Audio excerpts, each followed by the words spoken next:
हम लोग condensation reactions पढ़ रहे थे बच्चों, है ना। आप लोगों का जो है काफ़ी रिएक्शंस हो चुके हैं, कंडेंसेशन रिएक्शंस अपनी चल रही है। उसमें अपना नेक्स्ट है एल्डोल कंडेंसेशन। एल्डोल कंडेंसेशन के अंदर जो आप लोगों को बात पता होनी चाहिए वो ये है कि एल्डोल कंडेंसेशन जो रिएक्शन है, जो कंडेंसेशन होता है कार्बोनिल कंपाउंड्स के अंदर, वो दो सेम एल्डिहाइड में भी हो सकता है, दो कीटोन्स में भी हो सकता है, एक एल्डिहाइड एक कीटोन में भी हो सकता है, ठीक है। उसके अलावा पहले आपको ये पता होना चाहिए कि कौन से कंपाउंड्स एल्डोल कंडेंसेशन रिएक्शंस देते हैं और कौन से नहीं। तो वो कंपाउंड्स देते हैं जिनमें कम से कम एक अल्फा कार्बन प्रेजेंट होना चाहिए। कार्बोनिल ग्रुप के पास में जो कार्बन होता है उसके पास हाइड्रोजन प्रेजेंट होना चाहिए, तभी ये एल्डोल कंडेंसेशन रिएक्शन देते हैं, अदरवाइज ये रिएक्शन नहीं देंगे, ठीक है ना। तो आप लोगों को ध्यान रखना है कार्बोनिल ग्रुप के पास वाले कार्बन के ऊपर हाइड्रोजन प्रेजेंट होना चाहिए। मतलब हम क्या कहते हैं, अल्फा हाइड्रोजन प्रेजेंट होना चाहिए, मस्ट बी प्रेजेंट, मतलब जरूरी है कि अल्फा हाइड्रोजन प्रेजेंट हो, ठीक है। तो ये जो सारे कंपाउंड से देखिए, कार्बोनिल ग्रुप के पास में कार्बन पे हाइड्रोजन है, कार्बोनिल ग्रुप के पास हाइड्रोजन है, कार्बोनिल ग्रुप के पास में यहाँ तो नहीं है लेकिन यहाँ पे है, ठीक है, यहाँ है, यहाँ है, यहाँ है, मतलब इन सब के पास में है, ओके। नेक्स्ट है आप लोगों का, यहाँ पे है क्या, नहीं है, यहाँ पे भी नहीं है, यहाँ भी नहीं है, यहाँ भी नहीं है। तो इन सब के अंदर एल्डोल कंडेंसेशन रिएक्शंस पॉसिबल नहीं है, ठीक है। समझ में आ गई बात। मतलब क्या कहा मैंने कि जिनके अंदर अल्फा हाइड्रोजन प्रेजेंट होता है वही केवल एल्डोल कंडेंसेशन देते हैं। अगर उनके पास अल्फा हाइड्रोजन प्रेजेंट नहीं होगा तो वो रिएक्शन नहीं देंगे। इसका क्या कारण हो सकता है, देखिए जरा।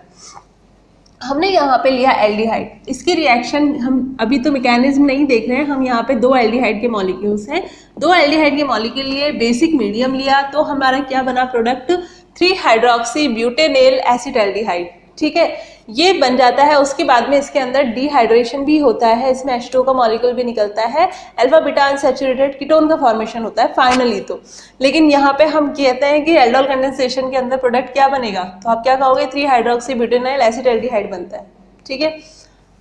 उसके बाद बात आती है मैकेनिज्म क्या होगा। बेस लिया है तो बेस क्या करेगा, एसिडिक हाइड्रोजन को बाहर निकाल देगा। एसिडिक हाइड्रोजन कहाँ से, देखो कार्बोनिल ग्रुप के पास में यहाँ पे जो ये हाइड्रोजन है, ये इलेक्ट्रॉन यहाँ से यहाँ, तो ये जो हाइड्रोजन होगी ये बाहर निकल जाएगी, क्योंकि हाइड्रोजन निकालने के बाद में जो नेगेटिव चार्ज होगा उसकी वजह से ये क्या होगा, स्टेबल होगा।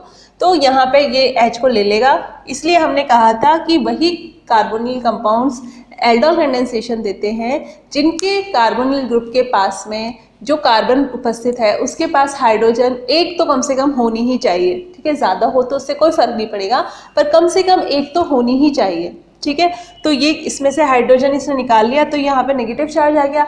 अब ये नेगेटिव चार्ज जो है ये किसके साथ कॉन्जुगेशन में है, कार्बोनिल ग्रुप के साथ में, तो इसकी बनेंगी अनुनादी संरचनाएं, रेजोनेटिंग स्ट्रक्चर्स। तो ये क्या बनती हैं, इसकी रेजोनेटिंग स्ट्रक्चर्स, अनुनादी संरचनाएं। ये इलेक्ट्रॉन यहाँ से यहाँ, ये इलेक्ट्रॉन यहाँ से यहाँ, तो ये दोनों क्या है, एक दूसरे की अनुनादी संरचनाएं हैं। फिर ये जो है, अब ये किसकी तरह काम करेगा, ये दोनों में ही इसमें क्या है, नेगेटिव चार्ज है। नेगेटिव चार्ज की वजह से ये क्या करेगा, किसकी तरह बिहेव करेगा, नाभिक स्नेही की तरह, न्यूक्लियोफाइल की तरह बिहेव करता है। ये किसकी तरह बिहेव करता है, न्यूक्लियोफाइल की तरह, ठीक है, न्यूक्लियोफाइल की तरह बिहेव करता है। अब ये जो है हम क्या करेंगे, इसमें से ये इनोलेट है, ये क्या है, ये इनोलेट है। क्या कहते हैं इसको, इनोलेट। इनोलेट जो है ये जब नेगेटिव चार्ज इसके ऊपर कहाँ आता है, कार्बन पे आता है, जैसे ये वाली, ये तो इसकी रेजोनेटिंग स्ट्रक्चर बनती है जिसको हमने इनोलेट कहा है। जब ये नेगेटिव चार्ज इस पे आया है तो ये नेगेटिव चार्ज वाली इस वाली फॉर्म के अंदर क्या करेगा, इसके ऊपर अटैक करेगा, कहाँ पे, इस कार्बन के ऊपर, ठीक है। तो जब ये कार्बोनिल ग्रुप के इस कार्बन के ऊपर, आपको पता है नाभिक स्नेही योगात्मक अभिक्रिया ही देते हैं कार्बोनिल कंपाउंड, तो ये जो नेगेटिव चार्ज है ये कहाँ जाके अटैक करेगा, इस कार्बन के ऊपर, ठीक है।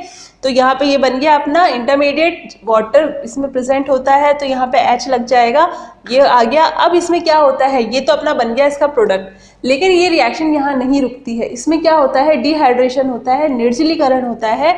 इसके अंदर यहाँ पे जो ये है इसमें से एक H लेके ये H2O बाहर निकल जाता है और अल्फा बीटा अनसैचुरेटेड एल्डिहाइड का फॉर्मेशन होता है, ठीक है। अब ये हो गई आपका एल्डोल कंडेंसेशन। इसके और एग्जाम्पल्स हैं एक दो, वो मैं लिखती हूँ। देखिए यहाँ पे ये जो कंपाउंड बना है ये कब बना है, जब दो कार्बोनिल ग्रुप के बीच में हुआ है। रिएक्शन का मैकेनिज्म आप लोगों को पता है किस तरीके से रिएक्शन करनी है। जब दो कार्बोनिल कंपाउंड्स इस तरीके से मिलते हैं तो क्या फॉर्म होता है, ये बन जाता है, ठीक है।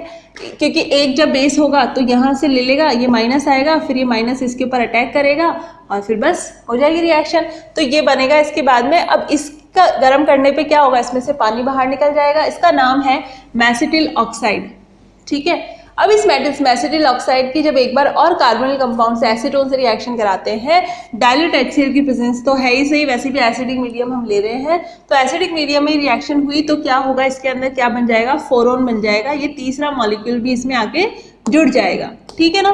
तो ये हो गई आपकी कंप्लीट, ये वाली एक एग्जाम्पल हो गया फोरोन। फोरोन पूछा जाता है कई बार कि फोरोन, व्हाट इज फोरोन, या फिर हाउ टू प्रिपेयर फोरोन। तो आप लोगों को पता होना चाहिए कि फोरोन कैसे बनता है और फोरोन जो है क्या होता है, ठीक है। इस तरीके से सेंटर में कार्बोनिल ग्रुप है और ये कार्बन डबल बॉन्ड कार्बन और फिर ये दोनों CH3 ग्रुप लगे हुए हैं, ठीक है।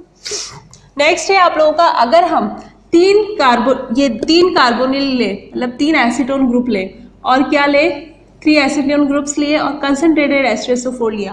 अगर हमने डाइल्यूट HCl लिया था तब तो क्या बना था, फोरोन बना था। लेकिन अगर हम कंसंट्रेटेड H2SO4 ले लेते हैं तो क्या बनता है हमारा, देखो जरा। इसको मैंने इस तरीके से इसलिए लिखा है ताकि हम इसमें दिखा सकते हैं कि वाटर इसमें से कैसे कैसे निकलेगा। इसके अंदर एल्डोल कंडेंसेशन रिएक्शन नहीं होती है कंसंट्रेटेड H2SO4 की प्रेजेंस में। इसमें आपस में मॉलिक्यूल्स इस तरीके से जुड़ते हैं कि वाटर के मॉलिक्यूल 3 बाहर निकल जाते हैं। ये देखिए यहाँ से ये H2O, ये H2O, ये H2O, ठीक है। क्या बनेगा, मैसेटिलीन। क्या नाम है इसका, मैसेटिलीन। तो बात ध्यान रह जाएगी कि अगर हम 3 एसीटोन लें और डाइल्यूट HCl लें तो क्या बनता है, फोरोन। अगर हम 3 एसीटोन लें और कंसंट्रेटेड H2SO4 लें तो क्या बनता है, मैसेटिलीन, ठीक है। तो आप लोगों का एल्डोल कंडेंसेशन काफ़ी इंपॉर्टेंट रिएक्शन है। इसके अंदर जो इंपॉर्टेंट बात है वो सबसे पहले तो वहीं आ जाती है कि देता कौन है एल्डोल कंडेंसेशन। तो मैंने आपको बता दिया एल्डोल कंडेंसेशन कौन देता है, जिसके पास अल्फा हाइड्रोजन प्रेजेंट होता है।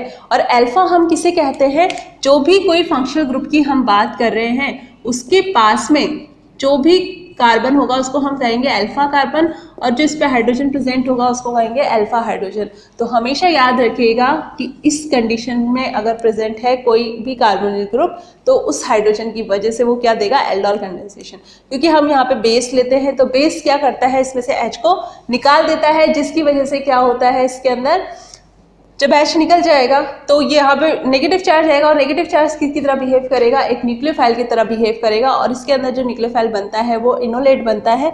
मैंने आप लोगों को अभी पहले बताया था, रेजोनेटिंग स्ट्रक्चर होती है, इनोलेट बनता है, ठीक है। और फिर इस तरीके से ये अटैक कर देगा और अपना जो प्रोडक्ट है एल्डोल कंडेंसेशन का वो बन जाएगा। लास्ट में आप डिहाइड्रेशन करना मत भूलिएगा, उसमें से वाटर का मॉलिक्यूल बाहर निकलता है जिससे डबल बॉन्ड आता है, ठीक है। तो ये हो गई आपकी एल्डोल कंडेंसेशन। नेक्स्ट